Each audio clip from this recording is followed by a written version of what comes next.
Gold, trusted gold buyers. మీరు తాకట్టు పెట్టిన బంగారాన్ని విడిపించి ఈ రోజు ఉన్న మార్కెట్ ధరకు కొనబడను. ఒక మనిషిని సాటి మనిషి జడ్జ్ చేయడం అనేది అతి పెద్ద కష్టం. Yeah. కౌశల్ మంచోడు, కౌశల్ చాలా మంచోడు, కౌశల్ చెడ్డోడు, కౌశల్ చాలా చెడ్డోడు, ఇలాంటి ఒక జడ్జిమెంట్ మీ లైఫ్లో చాలా వినేశారు. నాకు తెలిసి ఇండస్ట్రీలో ఏ యాక్టర్ని కూడా ఇంతమంది జడ్జి చేయలేదు.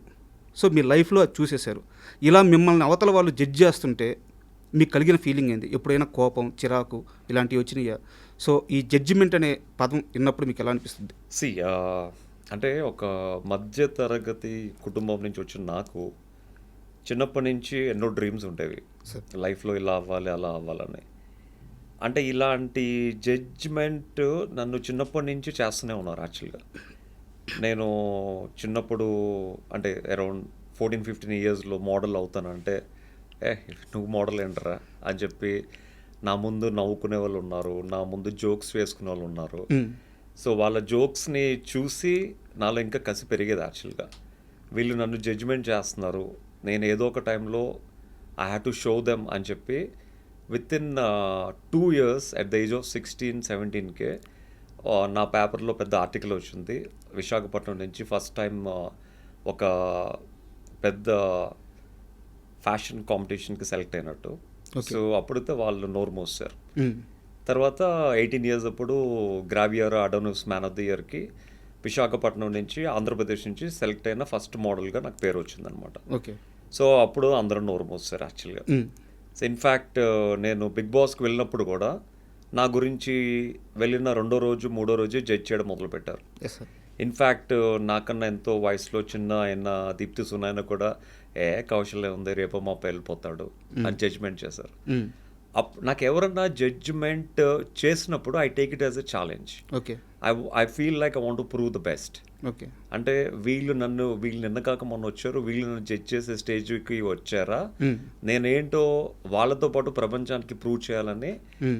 అట్లా యాక్చువల్గా నేను బిగ్ బాస్ అంత కష్టపడి ఆడవసరం లేదు సార్ ఆ కంటెస్టెంట్స్తో. బట్ నేను కావాల్సిన దానికన్నా ఎక్కువ కష్టం పెట్టాను, ఎక్కువ ఆలోచించాను, ఎక్కువ కసితో ఆడాను. సో మామూలుగా బిగ్ బాస్ కంటెస్టెంట్కి రావాల్సిన పేరు కంటే చాలా ఎక్కువ వచ్చింది యాక్చువల్గా. So that is what I accept challenges. Okay. So చిన్నప్పటి నుంచి ఒక మధ్యతరగతి కుటుంబంలో వచ్చిన ప్రతి ఒక్కరిని జడ్జ్ చేయడం అనేది కామన్ కాబట్టి, సో ఆబ్వియస్లీ అంటే గొప్ప కుటుంబంలో పుడితే జడ్జ్మెంట్ అనేది ఉండదు. అంటే ఆల్రెడీ హీ ప్రూవ్డ్, వాడికి ఉన్నా లేకపోయినా డబ్బు ఉంటుంది కాబట్టి ఏదో విధంగా బతికేస్తాడు. అలాగే పేద కుటుంబంలో వచ్చినోడికి ఆ కష్టాన్ని నమ్ముకొని బతుకుతాడు. బట్ అటు ఇటు కానీ మధ్యతరగతి కుటుంబంలో వచ్చిన వాళ్ళకి అటు వెళ్ళలేరు, ఇటు వెళ్ళలేరు. వాళ్ళు ఏంటంటే అటు ప్రూవ్ చేసుకోవాలి, ఇటు ప్రూవ్ చేసుకోవాలి. ఇటు కష్టాన్ని నమ్ముకుంటూ, ఇటు ఆ జడ్జిమెంట్ చేసిన వాళ్ళకి ఆన్సర్ ఇచ్చుకుంటూ they have to do something in their life to achieve something అనమాట. సో ఇది చాలామంది నోట్ చేసుకోవాల్సిన పాయింట్ సార్.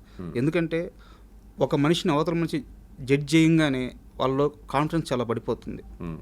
సో నేనేం చేయలేనా, ఏం సాధించలేనా అని చెప్పేసి. సో మీ లైఫ్ అంతా అది దాటుకునే వచ్చారు.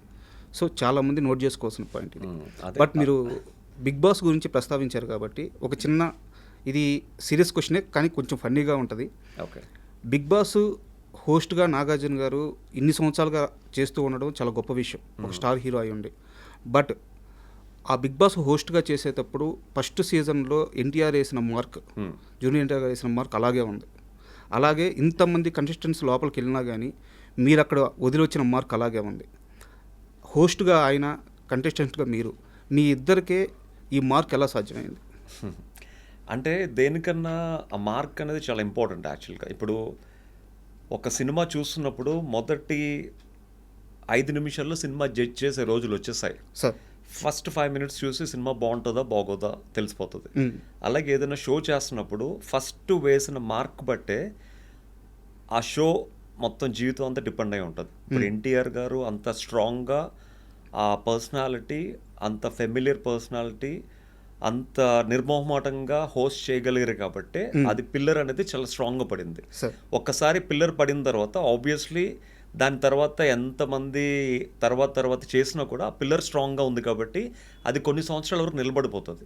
ఇప్పుడు ఎన్టీఆర్ గారు వేసిన పిల్లర్ బిగ్ బాస్ ఇప్పటికీ చాలా స్ట్రాంగ్గా ఉంది తెలుగులో. సార్ అదే కొంచెం యావరేజ్ హీరో ఎవరైనా చేస్తుంటే ఆ పిల్లర్ మళ్ళీ అంత స్ట్రాంగ్ ఉండేది కాదు. అండ్ ఫస్ట్ చాలా మందికి బిగ్ బాస్ ఏంటో తెలియదు యాక్చువల్గా. అంటే అదే ఆట ఎలా ఉంటుంది, ఆ గేమ్ ఎలా ఉంటుంది అని తెలియని టైంలో సీజన్ 1 రిలీజ్ అయింది. అసలు యాక్చువల్గా సీజన్ 1లో నేను వన్ ఆఫ్ ది పార్టిసిపెంట్ యాక్చువల్గా. ఓకే. యాక్చువల్గా ఆదర్శ్ బదులు నేను వెళ్ళాలి యాక్చువల్ లోపలికి. ఓకే. సో కాకపోతే ఏంటంటే నాకు అప్పటికి జీ తెలుగుతో అగ్రిమెంట్ అయింది కాబట్టి సూర్యవంశం సీరియల్కి 1 year వరకు నేను లోపలికి వెళ్ళకూడదు కాబట్టి నేను మా టీవీని రిక్వెస్ట్ చేస్తే వాళ్ళప్పుడు నన్ను నెక్స్ట్ ఇయర్కి యాక్సెప్ట్ చేస్తామని చెప్పి మాట ఇచ్చారు. But they are not sure. But next year కూడా లాస్ట్ ఇంకొక వారం రోజులు ఉంటుందంటే నాకు కాల్ వచ్చింది. సో వారం రోజులు ప్రిపేర్ అయ్యి లోపలికి వెళ్ళాను అనమాట యాక్చువల్గా. ఓకే. ఆ సీజన్ 2లో కూడా అంత స్ట్రాంగ్గా సీజన్ 2 పీక్స్ లెవెల్లో మొత్తం ప్రపంచవ్యాప్తంగా మొత్తం అంటే నేను యూకేలో I saw at the London bridge దగ్గర నేను జనాలు ఫ్లెక్సీస్ పట్టుకుని వాక్స్ చూశాను. తర్వాత చాలా డిఫరెంట్ స్టేట్స్లో కూడా ఆస్ట్రేలియాలో కూడా ఐ హ్యావ్ సీన్ అనమాట. అండ్ ఇంత స్ట్రాంగ్గా వెళ్ళింది కాబట్టి బిగ్ బాస్ అంటే జనాలకి ఆ ప్రేమ అనేది పుట్టింది. బట్ నేను బయటకు వచ్చిన తర్వాత ఇప్పుడు చాలా మందిని కలుస్తున్నాను. వాళ్ళందరూ చెప్పేది కూడా అన్న నీ సీజన్ తర్వాత పెద్దగా ఏం బోరింగ్గా ఉన్నాయి మిగతా సీజన్స్ అని, మేమేం సీజన్ చూడలేదు, మీతో లాస్ట్ అంటున్నారు. బట్ ఇట్స్ ఓకే, దట్స్ వాళ్ళ ఒపీనియన్ అది. బట్ సీజన్ 2 తర్వాత చాలామంది బిగ్ బాస్ చూడడం మొదలు పెట్టారు యాక్చువల్గా. సార్ యాక్చువల్గా కన్నప్ప మూవీ రిలీజ్కి ముందు మన ఇద్దరం ఒకసారి కలిసాం. సో మిమ్మల్ని 1-to-1 నేను కొన్ని క్వశ్చన్స్ అడిగాను, కొంచెం బయటలు తీసుకున్నాను, వచ్చేసాను. సో ఇంత షార్ట్ టైంలో మళ్ళీ మిమ్మల్ని ఇంటర్వ్యూ చేయడానికి కారణం ఏంటంటే కన్నప్ప సక్సెస్ మీట్లో మీరు ఒక మాట మాట్లాడారు.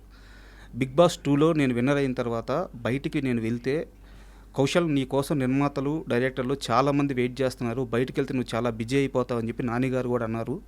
సో నేను ఆ మాటను నమ్మి చాలా హోప్స్తో బయటకు వచ్చాను. బయటకు వచ్చి చూస్తే కొన్ని లక్షల మంది రోడ్ల మీద మీకోసం ఎక్కడ పడితే అక్కడ, మీరు ఎక్కడికి వస్తుంటే అక్కడ. సో అది నిజం కూడా, ఆ క్రేజ్ కానీ మీకు రావాల్సిన అవకాశాలు నిజంగా వచ్చి ఉండాల్సింది, బట్ రాలేదు. మొన్న మీరు ఆ మాటను ప్రస్తావించారు. సో చాలా బాధ వేసిందని. సార్ ఇక్కడ అంటే క్వశ్చన్ కొంచెం లెంత్గా ఉండొచ్చు, బట్ అడుగుతున్నాను. కౌశల్ని అభిమానించే కొన్ని లక్షల మందికి ఈరోజు ఒక డౌట్ ఉంది. కౌశల్ ఎందుకు ఇంకా పెద్ద సినిమాల్లో ఎక్కువ రోల్స్ చేయట్లేదు, ఎక్కువగా ఎందుకు స్క్రీన్ మీద కనిపించట్లేదు అని చెప్పి వాళ్ళందరికీ ఒక డౌట్ ఉంటుంది. సో ఇక్కడ మిమ్మల్ని తప్పుగా అనుకునే అవకాశం కూడా ఉంది. నిజంగా కౌశల్ సీరియస్గా ట్రై చేయట్లేదా, ఇండస్ట్రీ కౌశల్ని పట్టించుకోవట్లేదా, అసలు 2018 నుంచి 2025 వరకు మీరు ప్రయత్నాలు ఏ విధంగా చేశారు అవకాశాల కోసం? నాకు అది కాస్త డీటెయిలింగ్గా కావాలి సార్. అంటే మీ దృష్టిలో సక్సెస్ అంటే ఏంటి అసలు యాక్చువల్గా? అంటే సినిమాలు ఒక్కటే సక్సెసా? లేదు, ఎక్కడైనా బిజీగా ఉండడం, లైఫ్ ముందుకెళ్ళడం, ఒక పనిలో మనం సక్సెస్ అవ్వడం, సో మనం అనుకున్నది సాధించడం సక్సెస్.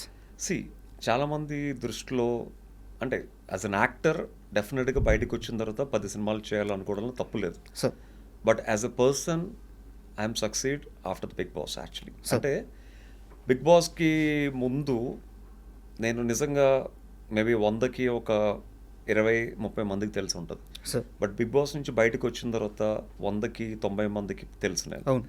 సో ఆ 90 మందికి తెలియడమే ఒక పెద్ద సక్సెస్ యాక్చువల్గా. ఇప్పటికీ కూడా యూఎస్కి వెళ్ళినప్పుడు లేకపోతే ఆఫ్టర్ 7 years యూఎస్కి వెళ్ళినా కూడా ఆ 2018లో బిగ్ బాస్కి బయటకు వచ్చినప్పుడు ఎలాంటి అభిమానం, ఎలాంటి ఆప్యాయత ఉందో ఇప్పటికీ నన్ను చూస్తే చాలామంది పెద్దవాళ్ళు కన్నీళ్ళు పెట్టుకుని నువ్వు ఎలా తట్టుకున్నావయ్యా లోపల అంతమంది మధ్యలో నేడుస్తూ ఉంటారు యాక్చువల్గా. ఇప్పటికీ అదే ఫీలింగు, అదే ప్రేమ ఉంది. So that is the big success for me.